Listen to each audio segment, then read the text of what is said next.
मार्च 2018 Dubai. रात के 11 बज रहे थे।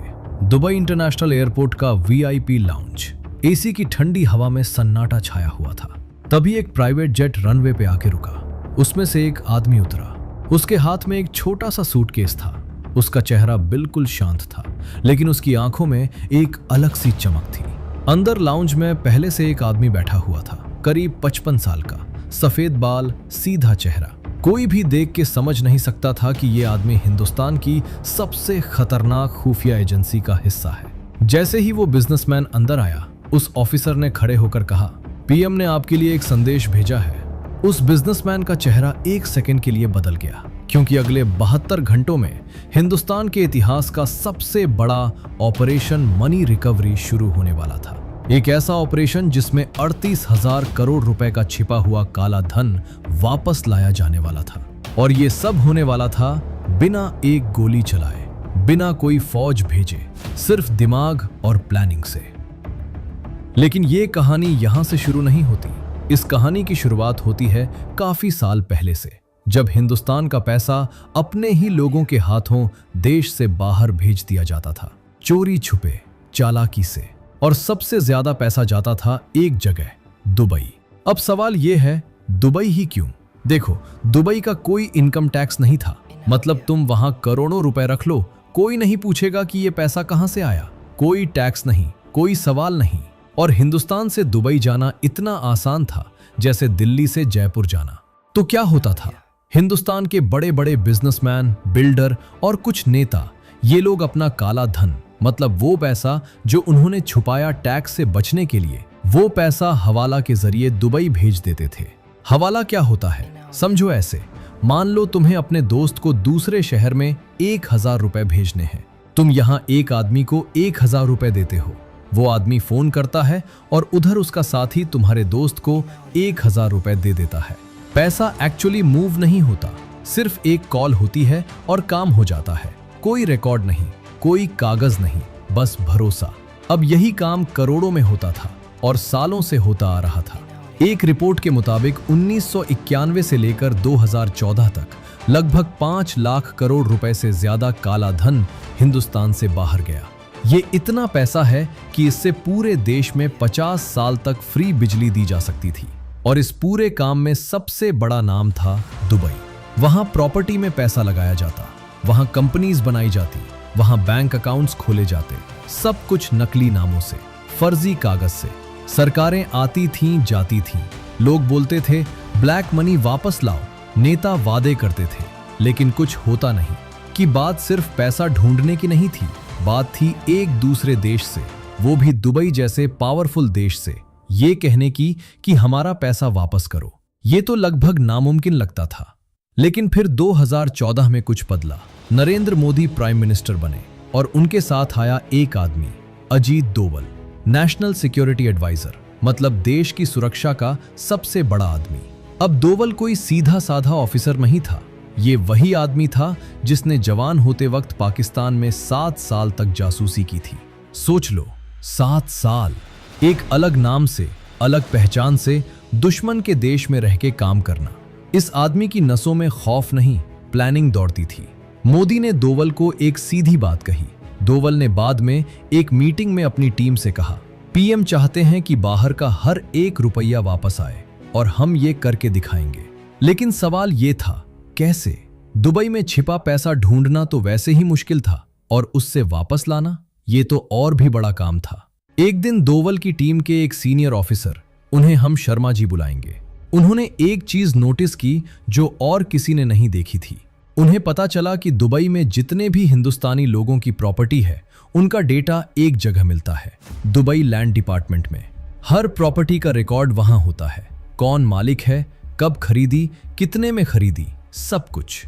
अब तक हिंदुस्तान के पास ये डेटा नहीं था, लेकिन अगर किसी तरह ये डेटा मिल जाए तो सीधा पता चल जाएगा कि कौन कौन हिंदुस्तानी दुबई में करोड़ों की प्रॉपर्टी लिए बैठा है। और फिर उनसे पूछा जा सकता है, भाई ये पैसा आया कहां से?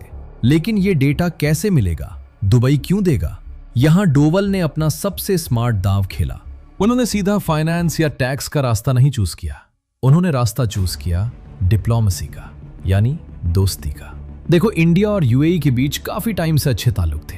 यूएई में 30 लाख से ज्यादा हिंदुस्तानी रहते हैं। इंडिया यूएई का सबसे बड़ा ट्रेडिंग पार्टनर था और मोदी ने पर्सनली यूएई के क्राउन प्रिंस मोहम्मद बिन जायद से, जिन्हें लोग MBZ बुलाते हैं, बहुत अच्छे रिश्ते बना लिए थे।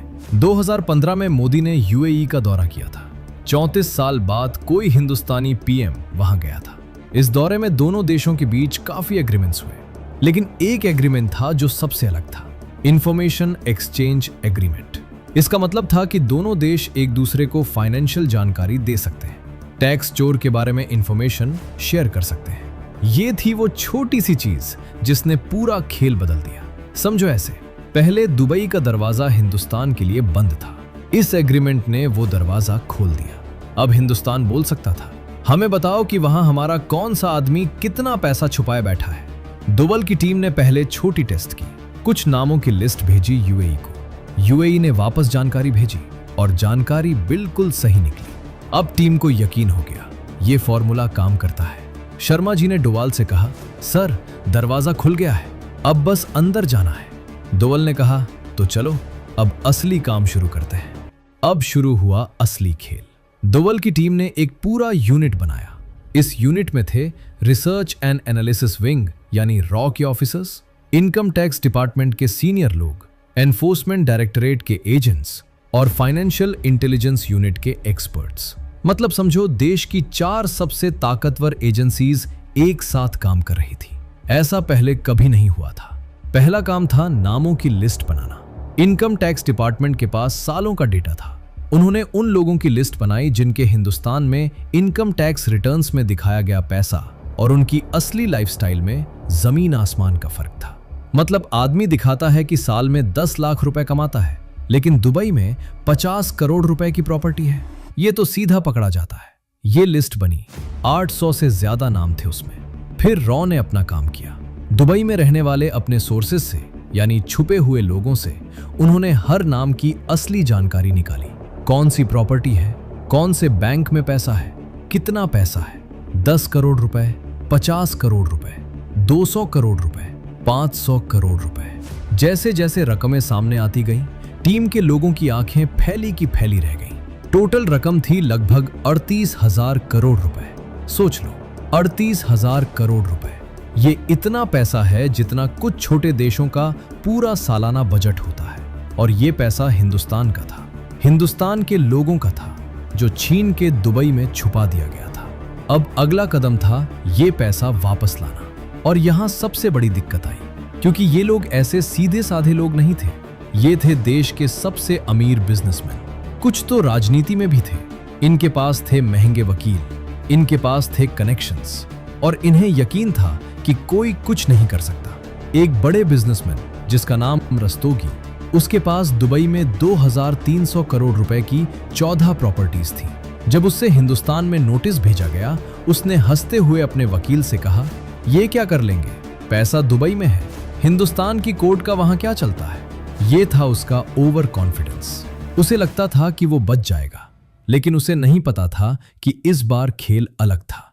मार्च 2018, ये वो महीना था जब पूरा प्लान एक साथ चलाया गया। पीएम मोदी ने पर्सनली यूएई के क्राउन प्रिंस MBZ से बात की। एक फोन कॉल जिसमें मोदी ने सीधा कहा, ये लोग हमारा पैसा चुरा के आपके देश में छुपा रहे हैं, हम चाहते हैं आप मदद करें। MBZ ने हां कह दी। ये था वो पल जब सब बदल गया। यूएई ने हिंदुस्तान को ग्रीन सिग्नल दे दिया। अब हिंदुस्तान की एजेंसीज दुबई में जा सकती थी। यूएई के ऑफिसर्स उनके साथ काम करने को तैयार थे। और फिर 72 घंटों का काउंटडाउन शुरू हुआ। पहले 24 घंटे हिंदुस्तान की टीम दुबई पहुंची। रॉ के ऑफिसर्स, ईडी के एजेंट्स, इनकम टैक्स के सीनियर लोग, सब अलग अलग फ्लाइट से आए ताकि किसी को शक ना हो। दुबई में यूएई के एंटी मनी लॉन्ड्रिंग ऑफिसर्स से मीटिंग हुई। डेटा मैच किया गया, प्रॉपर्टीज की लिस्ट कंफर्म हुई, बैंक अकाउंट्स आइडेंटिफाई हुए। दूसरे 24 घंटे सबसे खतरनाक थे, क्योंकि अब उन लोगों को पता चलने लगा था कि कुछ हो रहा है। रस्तोगी को उसके दुबई वाले वकील ने फोन किया, साहब कुछ गड़बड़ है, कुछ हिंदुस्तानी ऑफिसर्स यहां दिखे हैं। रस्तोगी ने तुरंत अपना पैसा दूसरे अकाउंट में ट्रांसफर करने की कोशिश की, लेकिन तब तक बहुत देर हो चुकी थी। यूएई ने ऑलरेडी उन अकाउंट्स को फ्रीज कर दिया था, मतलब पैसा जाम हो गया था, ना अंदर जा सकता था ना बाहर आ सकता था। रस्तोगी का चेहरा पीला पड़ गया। दोवल की टीम के एक ऑफिसर ने बाद में बताया, उनमें से कई लोगों ने फोन किए। किसी ने अपने नेता दोस्त को फोन किया, किसी ने वकील को, लेकिन हर जगह से एक ही जवाब आया, इस बार कुछ नहीं हो सकता। तीसरे 24 घंटे, सेटलमेंट का टाइम। हिंदुस्तान की टीम ने उन लोगों को 2 रास्ते दिए। पहला, अपनी मर्जी से पैसा वापस करो, पेनल्टी भरो और मामला खत्म। दूसरा, केस चलेगा, यूएई से डेटा मिलेगा, कोर्ट में सब सामने आएगा, नाम पब्लिक होगा, इज्जत जाएगी, जेल हो सकती है। ज्यादातर लोगों ने पहला रास्ता चुना। रस्तोगी वही आदमी था जिसने हंसते हुए कहा था, ये क्या कर लेंगे। अब उसकी हंसी गायब थी।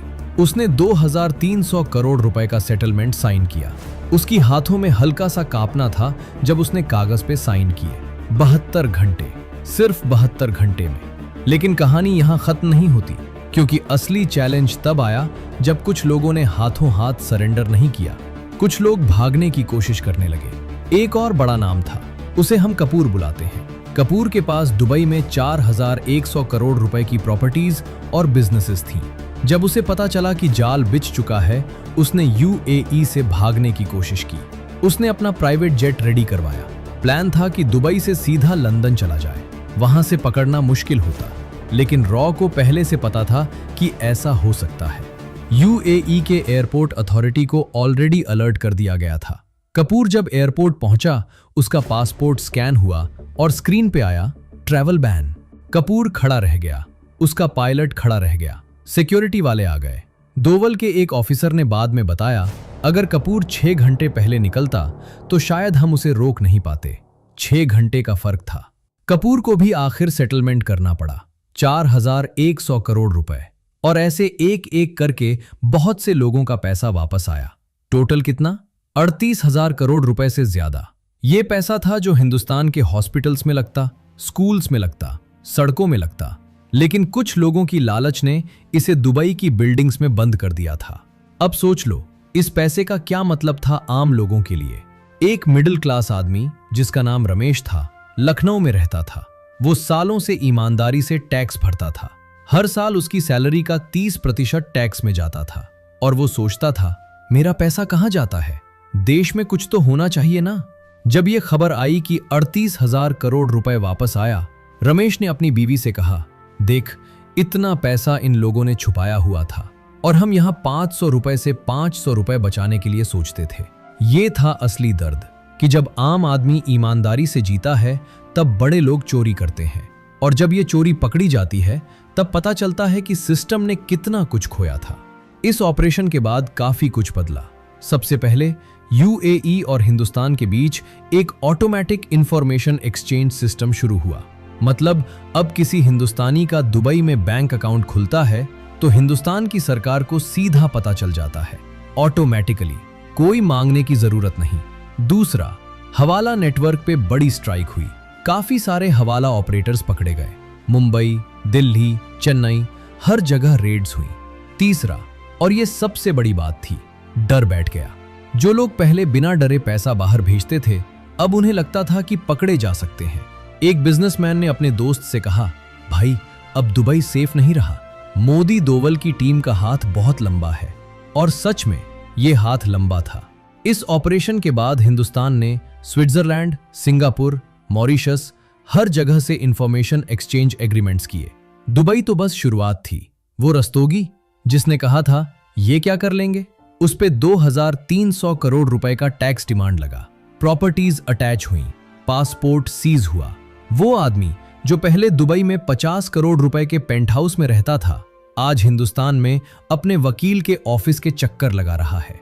और कपूर, जिसने भागने की कोशिश की थी, उसके खिलाफ ईडी ने केस फाइल किया। प्रॉपर्टीज सील हुई, बिजनेस डूबने लगा। जो आदमी प्राइवेट जेट से उड़ता था, आज कोर्ट की तारीख पे टैक्सी से जाता है। ये कहानी सिर्फ 38,000 करोड़ रुपए की नहीं थी। ये कहानी थी उस सोच की कि अगर सही लोग सही जगह पे हों और उनके पास इच्छा शक्ति हो तो नामुमकिन भी मुमकिन हो जाता है। सालों तक लोग कहते थे, ब्लैक मनी वापस नहीं आ सकता, बाहर का पैसा बाहर ही रहता है, कोई कुछ नहीं कर सकता।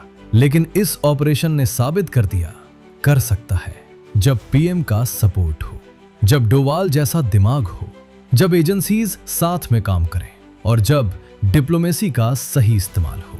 इस कहानी से हमें एक बहुत बड़ी सीख मिलती है।